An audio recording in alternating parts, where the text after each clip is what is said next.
leg, and I want to say here, let me tell you what I found. Let me tell you who she actually is. Let me undo the worry and replace it with something true. Because they would love you. I know that with a certainty that is almost physical. If they could see what I see, if they could spend even a fraction of the time with the real you that I have spent, could witness even a small portion of what I have witnessed, the worry would dissolve. Not because you're perfect, not because everything has been simple or without difficulty, but because the truth of you is so genuinely good that it answers fear the same way light answers darkness.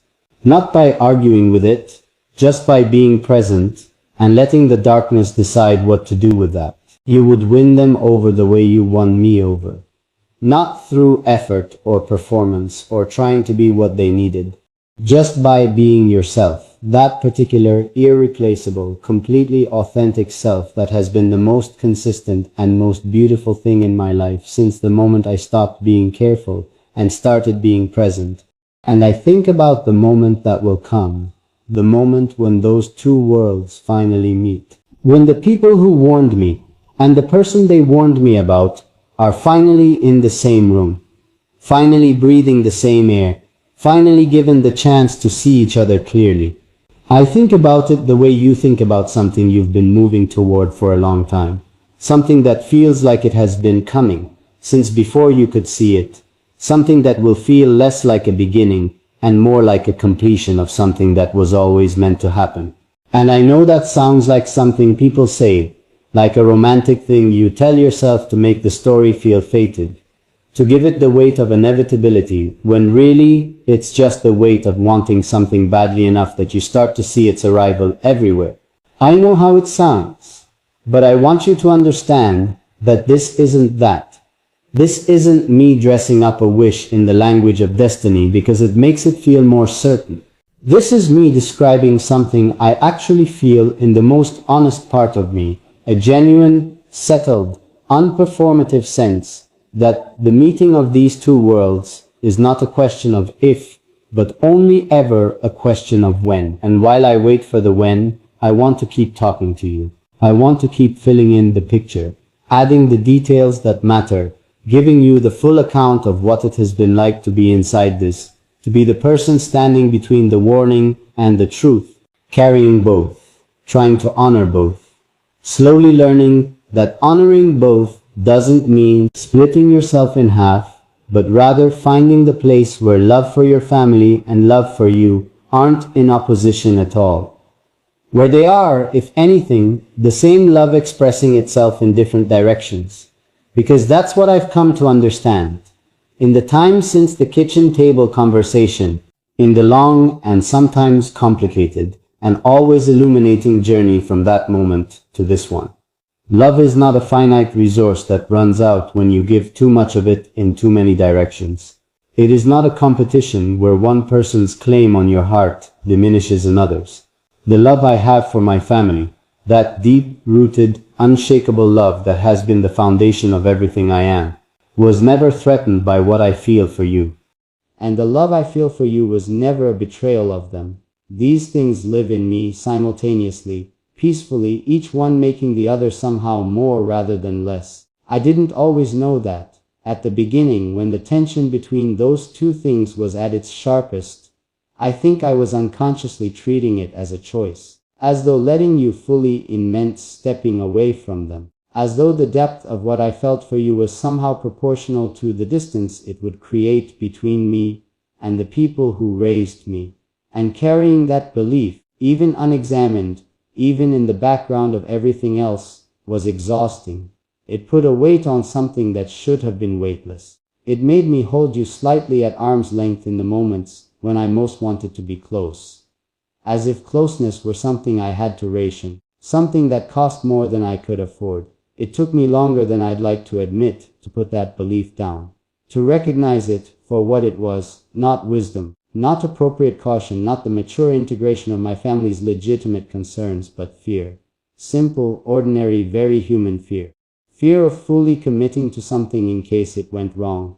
Fear of the conversation I'd have to have at the kitchen table if it did. Fear of the "I told you so" that would never be spoken out loud, because my family is too kind for that, but that I would hear in the silence anyway. That fear kept me from being fully yours for longer than I should have allowed. And that is one of the things I carry with me.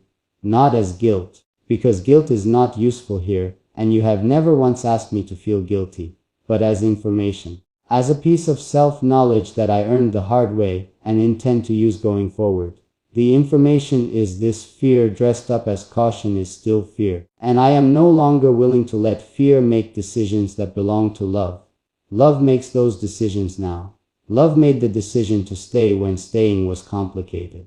Love made the decision to keep showing up, even when showing up required more courage than felt comfortable. Love made the decision to be honest with my family about what was happening, rather than managing their perception of it. And love makes the decision, every single day, to choose you fully, without the held back portion, without the part of me kept in reserve for the possibility of retreat. All of me. Every time. That is what you get. That is what you have always deserved, and what I am committed to giving you for as long as you'll have it. I want to tell you something about the week after that first conversation with my family. About what that week felt like from the inside, because I don't think I've ever described it to anyone, and it feels important now in a way it didn't then, when I was too deep inside it to have any perspective on it at all. It was one of the most disorienting weeks of my life, and I say that understanding that disorienting is not always a negative word. Sometimes things need to be disoriented before they can be reoriented correctly. Sometimes the unsettling is necessary and even good, but in the living of it, in the day-to-day experience of walking around with my family's worry on one side, and my feelings for you on the other, and trying to find somewhere solid to stand between them, it was genuinely hard. I kept looking for the flaw. I want to be completely honest with you about this, because I think you deserve honesty even when it's uncomfortable, even when it shows me in a less than flattering light. After that conversation, I went looking for the thing my family must have seen that I had been missing. I put on, metaphorically, the glasses of their concern, and I looked at you through them, trying to see what they saw, trying to find the part of this that warranted the worry. And here is what I found: nothing. Not nothing as in I was looking with biased eyes and couldn't see past my own feelings. Believe me, I have enough self-awareness to know when I'm doing that, and I checked for it. I was genuinely trying to see clearly. Nothing as in there was genuinely, honestly, actually nothing there to find. Every time I looked at you through the lens of their concern, and waited for the concerning thing to reveal itself, what revealed itself instead was just more of you. More of the warmth and the realness and the depth, and the particular quality of your care for the people you love. More evidence of your character, your integrity, the way you move through the world with your whole self, rather than a managed portion of it. The search for the flaw became, despite itself, an accumulation of evidence in your favor. And by the end of that week I wasn't confused anymore. I was the opposite of confused. I had a clarity about you that was so clean and so complete that it felt like something had been washed. Like a window I'd been looking through had been cleaned while I wasn't paying attention. And suddenly everything on the other side was sharper, more vivid, more undeniably real. And with that clarity came something else. Something I didn't expect and wasn't prepared for. And that moved through me like weather, quickly and completely, and leaving everything slightly different in its wake. Certainty. Not the brittle kind, not the kind that needs constant reinforcement, because it knows somewhere underneath itself that it's built on something uncertain. The solid kind. The kind that sits in the center of your chest like something with weight.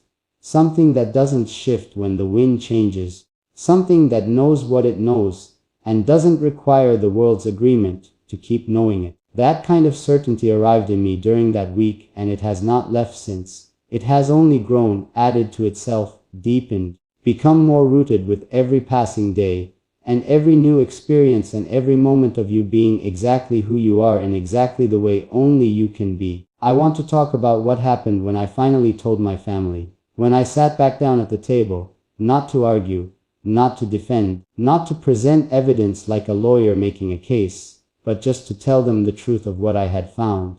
What I actually knew about you by that point, what I had seen, what I had witnessed, what had changed in me as a result of knowing you, and what that change told me about the nature of the thing I was in. My mother listened. That's the first thing I want to say about her, because it is so characteristic and so important. She listened.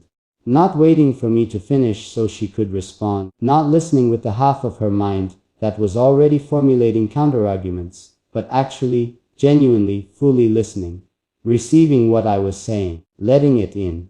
And I watched her face as I talked, watched it move through a series of expressions I couldn't fully name, but could feel.